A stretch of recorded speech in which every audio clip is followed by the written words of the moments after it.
कंचन राज मुजफ्फरपुर। हमारा पिचकारी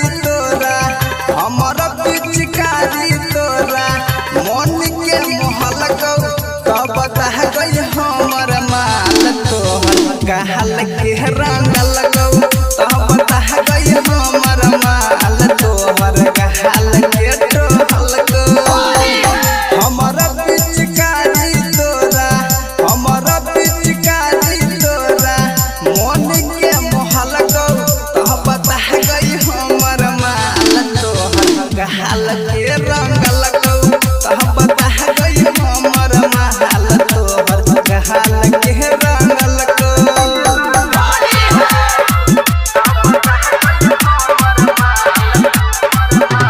DJ Kanchan Raj Muzaffarpur. Radhika recording studio Saharsa. लागै छी रंग खेले गेल रही बारी पोखरी के रगड़ देलकौ छौरा कोहिया गहारी। लागै छी रंग खेले गेल रही बारी पोखरी के रगड़ देलकौ छौरा कोहिया गहारी। अपन पूरा रंग तोरे ऊपर बहकलकौ तब बता गई हमर माल तोहर कहल के रंग लगौ तब बता गई हमर माल तोहर कहल के टोहल गौ।